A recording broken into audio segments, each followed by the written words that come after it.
Hey everyone, welcome back. It's Manish Jain, aka Mr. Jain. You're watching Electric Avenue. This is episode number 10. I know it's taken a long time. We are towards the end of October and I've yet to release it since this is supposed to be a September wrap up, but I've been a little sick and I just had to get something out. So this may actually be a very short episode, but I just want to give a quick rundown of the numbers like I usually do, talk about the news, and there's actually a lot of news. Actually, only one piece of news, but it's really big. That is the refreshed Tata Nexon.ev. And then we'll do a car spotting. And then the fourth is we'll actually do, it won't be a deep dive this time. It'll be more an apology to the Tata Group because I've been hammering their case about the lack of good products. And they've just announced, like I said, the refreshed Nexon EV. And it just blows my mind how awesome that car looks. So anyways, those are the four things we're going to cover. And like I said, it's a little delayed, but better late than never. So we'll dig into the numbers first. Let's go. Okay, so let's kind of dig into the September 2023 numbers for the EV sales in India. The good thing is now we've got 6 months of data. So from the beginning of the financial year here in April 2023 all the way till September, we got 6 months of data. And as you can see, when you look at the bottom of this, we were selling around 7,000 units, then 9,000, 9,000, 7,000. And here we are this past month around only 6,000 units. So it's kind of come down. And I would imagine a lot of it's probably driven by the fact that the number one manufacturer, Tata Motors, was coming out the new one. So everyone kind of decided to put the brakes on buying anything and waiting for the Nexon refresh to come out. But overall, you can kind of see the trend. It's not that great. We had a bump up in May and June, and then it just kind of went downhill from there. And of course, the usual suspects. You got Tata Motors at number one. Then you've got MG Motors with 836 at number two, and all the way down, you've got BYD, Mercedes-Benz went from 10 units to 73. I think that's probably driven by the fact that EQB is doing pretty well as far as sales because it's at a pretty decent price point around 65, 75 lakhs. BMW, I'm actually kind of surprised it went down because I just see a ton of those new i7s on the road. They're just everywhere and they're awesome. So I really was not a big fan of the big grill for many years, but I don't know, somehow in that i7, that grill just makes it look perfect.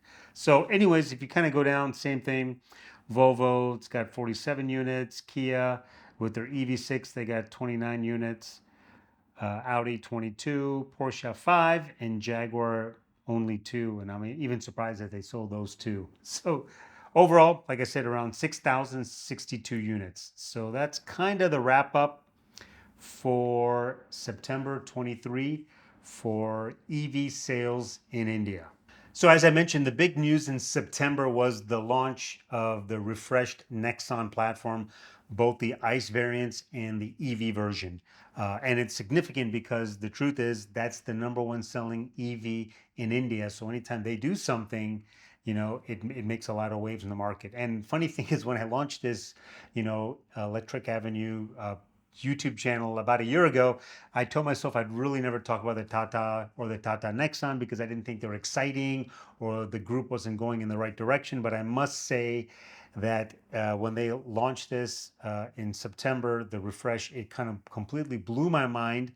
And so this episode is actually very much focused on only the Tata Nexon, and actually it'll be an apology to the Tata Group at the very end because I think they're doing a lot of the right things, and this refreshed EV is just looks really good. And I know a lot of it's cosmetic.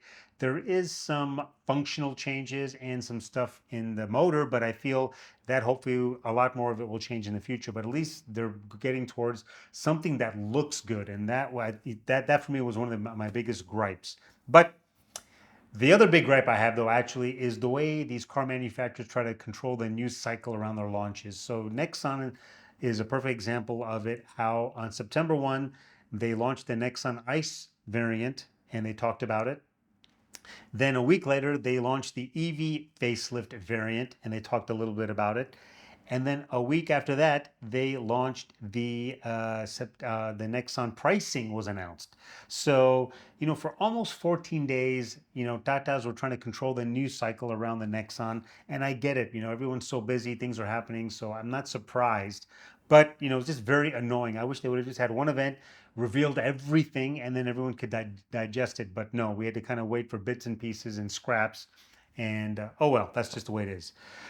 So that's the one gripe. The one nice thing I'll just say very quickly before I get to the Nexon reveal is, when I got the brochure for the Nexon EV, it was really meant for WhatsApp users.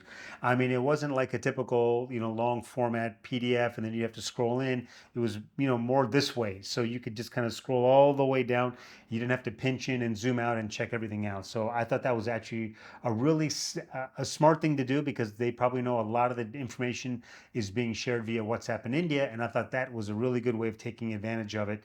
And they just know that's the number one communications method in India. So kudos to you, Tata Motors. So, anyways, now let's get on to what the refresh is all about. So, of course, I won't be covering the ICE variants. I'm going to talk about strictly the EV version. And when you look at it, this just looks amazing. I mean, they've done a really good job. So, obviously, from the front, it looks very, very menacing. It looks really nice, menacing in a nice way. And then in the back, they've kind of cleaned it up. They've given it the connected tail light. So overall, looks very nice. And of course, the branding is they've got the .ev next to the name now. So you'll see Nexon.ev. And here you can even see it on the trunk lid. But I think this looks really good for the car at the price point that they're doing. So it's like I said, it's not just the outside, the aerodynamic kit, and all of that that's really changed. They also made some changes within the motor. So they're calling it, this is their Gen 2 motor, and it's lighter by 20 kilograms. And they've done a lot of different things where hopefully they can also bring down the price of this motor and of course bring down the price of the car in the future. So that's one, is the motor has also changed. So that's good. Or I shouldn't say changed, but they've made some tweaks to it. They say that they've also introduced some better algorithms for load management. So that's more in the BMS battery management system. Now, when people say algorithms, that's all just basically mathematical calculations. But of course, algorithms sounds so really amazing. But it's just basically they've used different math and trying to make it better as far as cooling the battery and overall battery management functions. The other thing that is significant here is they're using new, more efficient components, and one of them is around the AC compressor. So in a car, AC compressor takes a lot of energy, and they've been able to make a more enhanced version of it. So that's always good. What is of course missing in all of this is nothing around the actual battery pack. And of course, we know battery pack is usually around 40 to 50% of the car. And more importantly, that also is, the range is the biggest issue as well. But they didn't really talk much about that. So I'm guessing there were some benefits in the battery pack, but not enough or not warranted enough to mention it in the release. So it probably got a little bit of a bump, but I can't tell much from the releases that I saw out there. But the biggest thing I'd say is probably a better motor, electric motor, and so that's a good thing. So that's really amazing to see that the Tata Nexon got a refresh, and not only a refresh, but it just looks so damn good. When I saw it on the road, and I will cover that in the car spotting, which is next, I actually kind of stopped, took a look, and like, oh my God, that looks really nice. And I think it's got some good presence. Of course, it is still a compact EV, but it does have some presence because it looks so different and so unique. And I think that's what's great about it. So that's the real big news in September. So the entire month of September was really taken up by Nexon and the Nexon EV as far as news cycles are concerned. So that's a wrap for the news. Okay, so we're at number 3, which is EV car spotting. And like I mentioned previously, the one that I saw recently was the new Nexon. So it just got released, and I already saw one on the road, and it really does look good, as I saw in the press photos. So you can kind of see how it looks on the road, and I just thought, this is a car that I think, anyone would be happy to own and enjoy and use, and the fact that it's an EV is even better.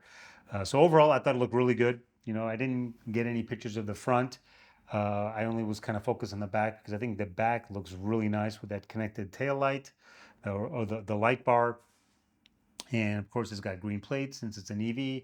And of course, it's got the Nexon.ev branding now on the back rear deck lid. So that's it. That's the car spotting that I saw. And of course, like I said, this whole episode is all about the Tatas, which is something I thought I'd never do. But damn it, it is actually great to talk about them because I think they've got so much stuff happening.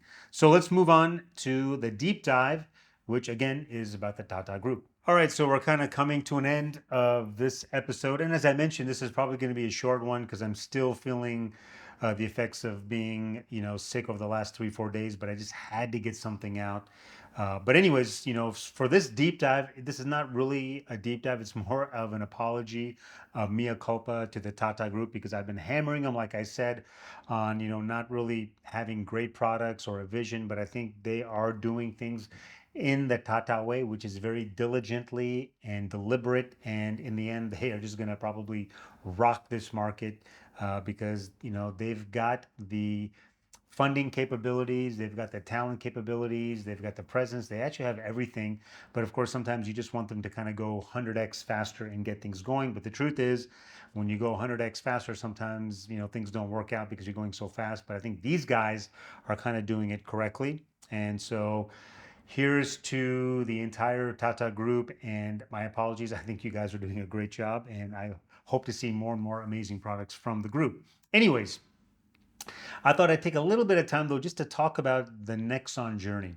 Because when people talk about the Nexon EV, it actually didn't start out as an EV. So the Nexon platform was actually launched in 2017 and only the ICE variants and is what they called a kind of a white field project where there was really no one in that space and they kind of created, their own metrics for success and they did very well. And so that was in 2017.